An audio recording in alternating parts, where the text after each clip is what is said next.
પછી એ બધું નીલ થઈ જાય. હવે ખરું એટલે પોતાના કર્મની પીડા બધાને દરેકના.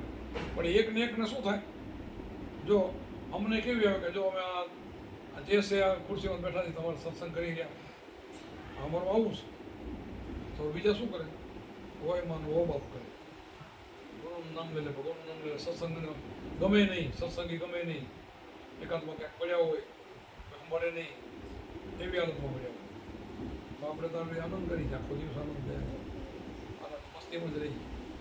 શું ફરક પડે થોડું ઘણું થાય. આમાં મને લાગતું નથી કાંઈ થયું, કાંઈ ખબર નથી. અત્યારના વિડીયો થોડો ઘણો કોઈ તમને મૂકે તો બાપુ જ કહ્યું જલસા કરે, આપણે ચિંતા કરી, બાપુ તો મોજ કરી ગયા, મોજથી જીવે. એટલે આવું જીવન બનાવે, સારું કમાઈ આપણે કરી બરાબર. કોઈ ખબર ન પડતા પ્રાર્થ ભોગવાઈ જાય, નીકળી જાય, કસાઈ જાય. પછી બીજો જે જન્મ થાય સારે ને શ્રીમંતને કરે, સારે કરે શ્રીમંતને કરે, સુખીને કરે, ત્યાં પછી પંક્તિ પકડીને બધું મળી જાય. આટલો બધો આમાં ફાયદો છે. એટલે પોતાના કર્મ છે એ તો થોડાક ભોગવી જાઓ સારા, જેમ વહેલા નીકળી જાય હારા તો પતી જાય ને. પેલો 20 વર્ષ પહેલો ખાડામાં પડેલો છે, હજી કાંક રહી ગયો તો બીજો ખડો આવ્યો. 2 તબક્કા આવ્યું, 2 તબક્કા. એક તો અઘરો પડી જાય ને, બીજો તબક્કો હોય 20 વર્ષે. આ થોડું હોય, હું મોટો હોય. હવે ડીલ થઈ ગયો, હવે નથી. હવે તો પછી આપણે બીજો કર્મ તો ક્રિયામાન સંચિત બે તો કાપી નાખ્યા છે. આ પ્રારબ્ધ છે, અત્યારનો તમે કાપી નાખ્યા છે. આ જન્મ પછીનો હોય છે ને તો હું 3 મહિનાના 7 દિવસ બધા કાપી નાખ્યા. નવા હું કરતો નથી, બીજા છે નહીં કાંઈ બરાબર. હું છે આપણે કાપવાને રહ્યા. જો કૃષ્ણ ભગવાનને જન્મ જેલમાં થયો છો ને, પછી ક્યાંય સુખ નહીં, પછી ક્યાંય એને મૂકવા ક્યાં ગયા, નંદ બાવાને કરે. માતા પિતા વિહોણા રહ્યા. હું પછી રાક્ષસોનો બધા વેર બદલા વારવાર કસ લારે પડી ગયો તો કાંકને પોતના નામ ત્યારે બધા મારવા મળે, જ્યાં એને માર્યા એને શાંતિ આખી જિંદગી મળી. છેલ્લે વળી પછી મૃત્યુવાળા વિલથી મારતો થયો. એનો પ્રાપ્ત એ કહે છે કે મારો પ્રાપ્ત મેં ભોગવી લીધું, તમે તમારો ભોગવી લો. કોઈ કણે રોદડા નહીં રોવાના, હે મારા ના તે મને કેમ કર્યું, એને નથી કર્યું. આપણું છે ને એનો ઉપર કઈ નાખવો નહીં. આ જે થાય ને પોતાનું પ્રાપ્ત એને એ તો નિર્દોષ છે ને, ક્યાં કરે.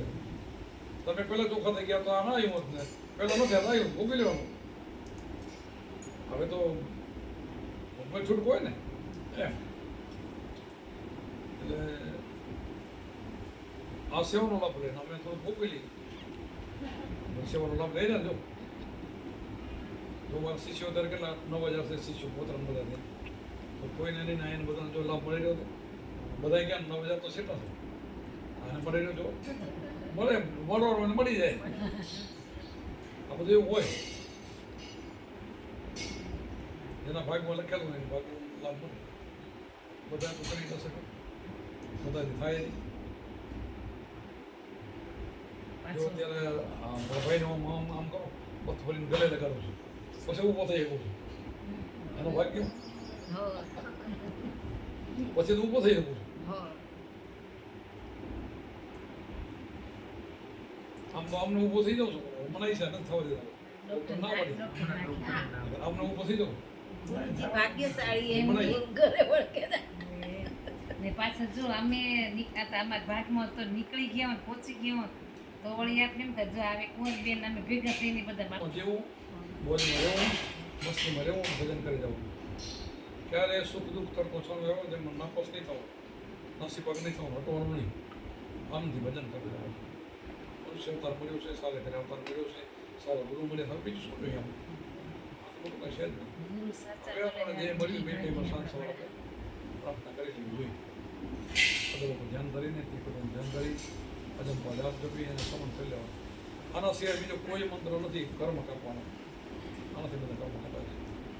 ભરતા સરતા બીજા મંત્ર બહુ ઓળખવા નહીં, એનાથી કંઈ મોટો લાભ નથી. થોડું ઘણું પુણ્ય પ્રાપ્ત બધા મંત્રમાં થાય. આપણે ના નથી કર્યા, પણ એ નાના મંત્ર આ મહામંત્ર કહેવાય. શિવજી ભરત લઈને આવ્યો ને આપણને મળ્યો એ મહામંત્ર.